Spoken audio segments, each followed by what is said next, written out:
आज की क्लास में हम पढ़ेंगे अल्फ़ाबेट्स। अल्फ़ाबेट्स तो हम सभी ने पढ़ ही रखा है बचपन से ही, लेकिन अल्फ़ाबेट्स इतना ही पढ़ा है हमने कि उसमें क्या होते हैं, कितने वर्ड होते हैं, 26। वो 26 अक्षर ही होते हैं उसमें। लेकिन हमने ये नहीं पढ़ा है कि कौन सा वर्ड किस अंक पे आता है।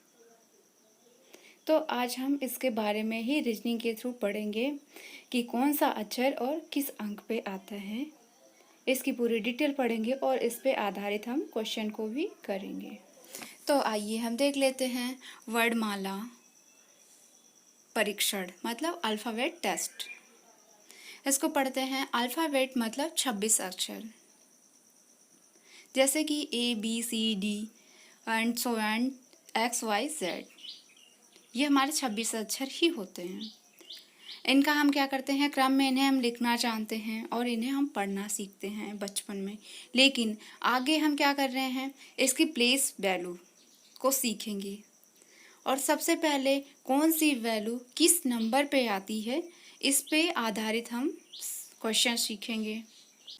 हम किसी किसी किताब में पढ़ते हैं, एक ट्रिक होती है जो ई-जोटी, मतलब इसमें 5 अक्षर होते हैं अल्फ़ाबेट के और उसे हम अंकों से डिनोट करते हैं। जैसे ई का मतलब होता है ये 5वें स्थान पे आता है, जे का मतलब 10वें स्थान पे, ओ 15वें और टी जो होता है ये 20वें स्थान पे आता है, वाई 25।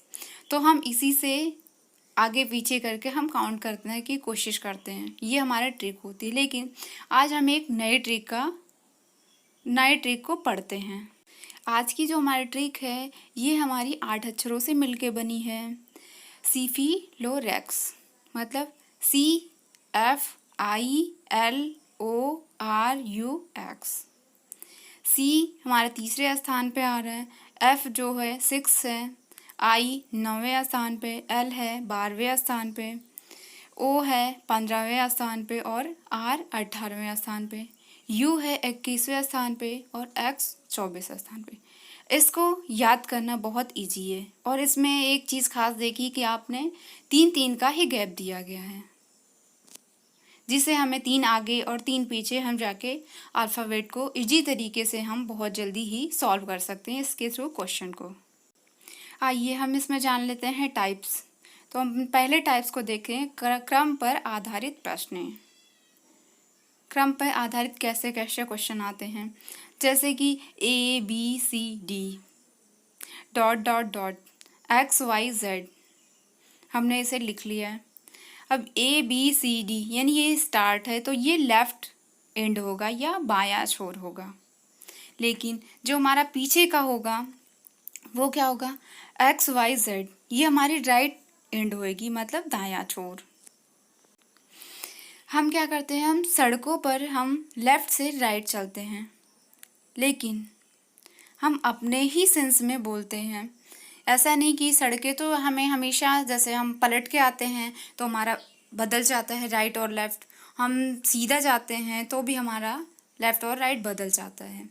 इसी थ्रू हम कह सकते हैं कि हम अपने ही सेंस में कोई भी चीज़ लेफ़्ट और राइट हम बोल सकते हैं, तो जो भी कुछ बोलते हैं वो अपने ही हाथों को या अपने ही साइड को देख के बोलते हैं।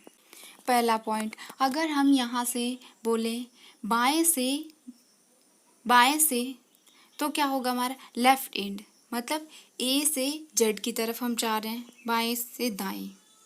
यदि बोल दिया जाए बाएं से दाएं की ओर तो लेफ़्ट एंड से मतलब ए से चल के हम जेड की तरफ जाएंगे। दूसरा पॉइंट है राइट एंड या दाएं से बाएं की तरफ, मतलब दाएं से बाएं बोला जाएगा तो हमें किस तरह से चलना होगा, जेड से हम क्या करेंगे, पीछे जाएंगे, मतलब जेड से ए की तरफ जाएंगे।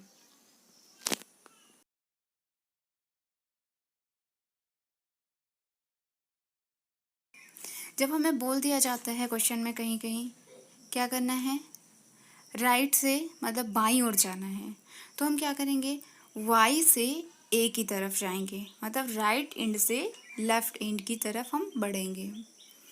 और दूसरा पॉइंट आता है दाईं ओर बोल दिया जाए हमें तो क्या करेंगे, हम लेफ्ट एंड मतलब ए पॉइंट से लेके हम जेड पॉइंट तक चलेंगे, जो भी कोई डिजिट आएगा वो हमारा लेफ्ट टू राइट चलेंगे हम। अब हम आइए पढ़ते हैं, लेफ़्ट टू राइट को मिलाकर 4 पेयर बनेगा, उसे हम पढ़ते हैं। पहले क्या होगा, क्वेश्चन जो हमें बोलेगा लेफ़्ट टू लेफ़्ट, मतलब लेफ़्ट बोल रहा है और फिर आगे बोल रहा है कि ये बाएं चल रहा है और फिर उसके बाएं ही। तो जब दोनों ही दिशाएं एक मिलती हैं तो हमारा क्या होता है, नेगेटिव मतलब या नकारात्मक होता है। जो हम क्वेश्चन को सॉल्व करेंगे तो वहाँ हम दोनों की जो हमें संख्याएं दी हुई है, मतलब 5वें स्थान पे, 6ठे स्थान पे, तो दोनों का दिया होगा तो उसे हम क्या करेंगे, निगेटिव करेंगे या घटाएंगे।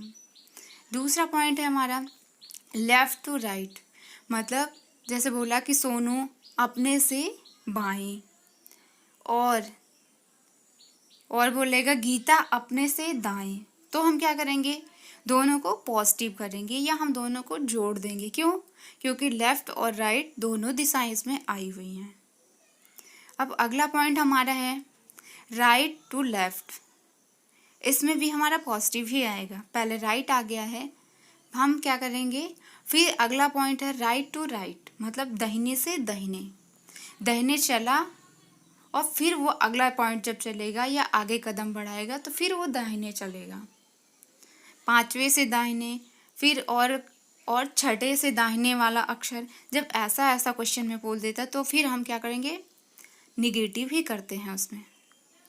एक नोट है, आप लोग देखिए, दिशा का निर्धारण हमेशा पहली स्थिति से के आधार पर होता है। लेफ्ट से आएगा तो राइट से शुरू करते हैं, दिशा हमेशा पहले चिन्ह से करते हैं। जैसा कि हम बता चुके हैं, लेफ्ट बोल रहा है तो हम क्या करेंगे, लेफ्ट टू लेफ्ट, तो माइनस होगा। इसी को हमने समझा रखा है। तो आइए हम अब क्वेश्चन को या एग्जाम्पल इसके थ्रू कुछ लेते हैं। अब हम देख लेते हैं अल्फ़ाबेट्स के जो नंबरिंग की जाती है उसे देख लेते हैं।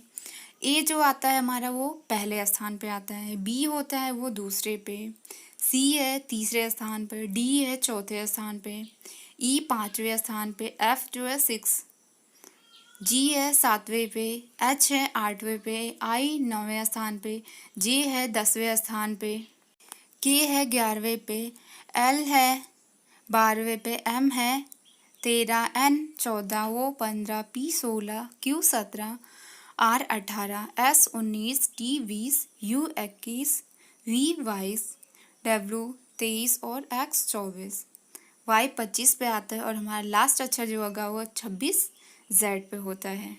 तो हमने अल्फ़ाबेट की काउंटिंग भी कर ली कि कौन सा अक्षर किस अंक पे आता है। इसी के आधारित हमें क्वेश्चन भी करना होगा।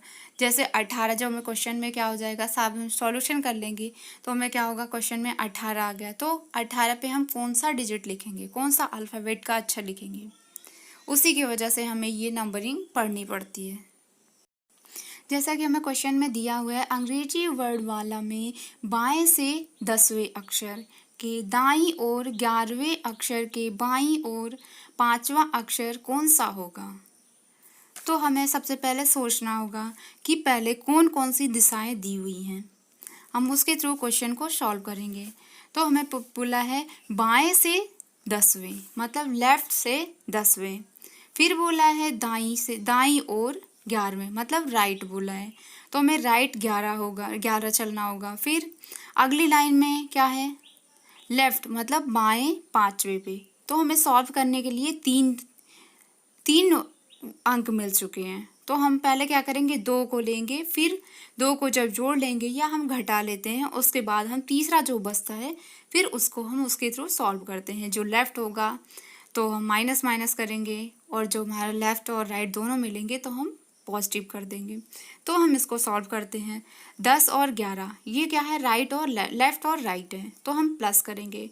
10 और 11 हमारा 21 हो रहा है। फिर जब हमें 21 क्या मिल गया, लेफ़्ट का। अब फिर जो हमारा लेफ़्ट का 5 था उसको भी हम क्या करेंगे, अब हमें लेफ़्ट मिल गया तो हम क्या करते हैं, माइनस करते हैं। माइनस करेंगे 21 से 5 तो हमें 16 मिलेगा। 16 हमारा कौन से वर्ड पे आता है अल्फ़ाबेट में, पी स्थान। तो हमारा आंसर क्या आ रहा है, पी। अब हमें अगला क्वेश्चन देखना होगा, अंग्रेजी वर्णमाला में बाएं से 16वें अक्षर के दाईं ओर 9वां अक्षर कौन सा होगा। हमें क्वेश्चन को ध्यान से पढ़ना पड़ेगा, उसमें क्या बोल रहा है। सबसे पहले हमें लेफ़्ट और राइट को पहचान करनी होगी। हमें क्या होता है, बाएं कभी बोल देते तो हम कंफ्यूजन में आ जाते हैं कि राइट बोल रहा है या लेफ़्ट बोल रहा है। तो इस क्वेश्चन को हमें ध्यान से अपने माइंड को सेट करते हुए पढ़ना पड़ेगा कि लेफ़्ट बोल रहा है या राइट बोल रहा है। तो हमें क्वेश्चन में बाएं से बाएं बोला है, तो हम इसको क्या करेंगे, पहले लेफ़्ट क्या करेंगे 16, फिर आगे लेफ़्ट में ही 9। तो दोनों लेफ़्ट जब मिल गए हमें एक ही दिशा में मिल रहे हैं, तो हम क्या करते हैं, उसको माइनस कर देते हैं। तो 16 में 9 माइनस करेंगे, हमारा बचता है 7। तो अल्फ़ाबेट का हम चूज़ करेंगे, जो हमने अभी अल्फ़ाबेट के अंकों के साथ पढ़ा है कि कौन से अक्षर पे आता है। तो उसके अकॉर्डिंग हमें जो 7 आया है वो जी होता है। तो आज ये आंसर हमारा जी हो जाएगा। अगला क्वेश्चन हमारा है, अंग्रेजी वर्णमाला में बाएं से 14वें अक्षर के बाईं ओर 8वें अक्षर के दाईं ओर 12वां अक्षर कौन सा होगा। तो हमें क्वेश्चन में फिर से यही ध्यान देना होगा कि कौन सा बोला है, लेफ़्ट लेफ़्ट बोला है या राइट लेफ़्ट बोला है या लेफ़्ट राइट बोला है। जो भी बोलेगा उसे हमें ध्यान से पढ़ना होगा। तो इसमें पहले बाएं बोला है, फिर बाईं ओर 8वें बोला है, फिर दाईं ओर बोल दिया है। तो पहले लेफ़्ट को हम क्या करेंगे, घटा लेंगे। 14 में से 8 को घटाएंगे तो हमारा लेफ़्ट का 6 आ जाएगा। फिर तीसरे को हम उसमें जोड़ देंगे, मतलब कि राइट है, लेफ़्ट टू राइट 2 दिशाएं में मिली हुई हैं, तो हमें जोड़ना पड़ता है इसमें। तो हम 12 और 6 को जोड़ रहे हैं, 18 आ रहा है। तो 18 हमारा कौन से डिजिट पे आएगा, इसे हमें ध्यान देना होगा। 18 हमारा आता है अल्फ़ाबेट में आर। तो ये भी हमारा आंसर यहीं पे ख़त्म होता है। अब हम पहले टाइप के दूसरे केस को जानते हैं। यदि प्रश्न दाएं छोर से प्रारंभ हो तो हम क्या करते हैं, इसमें एक फॉर्मूला होता है, position from left equal 27 minus position from right, मतलब बाएं से स्थान बराबर 27 माइनस दाएं से स्थान। इस फॉर्मूले को हमें ध्यान से पढ़ना होता है और फिर आगे हम एग्जाम्पल करते हैं। जैसे राइट बोला है 24, तो 24 हमें क्या है, मिल गया। अब हम 27 में से 24 घटाएंगे तो हमारा 3 बचेगा, और ये बाएं से 3 मतलब करेंगे तो हमारा सी स्थान आता है। बाएं से तीसरा स्थान जो आएगा वो सी होता है। तो ये आंसर यहीं तक है और आज का हमारा क्लास यहीं तक होगा। जी हाँ, इस लिंक को जितना ही शेयर कर सकें आप उतना शेयर करिए।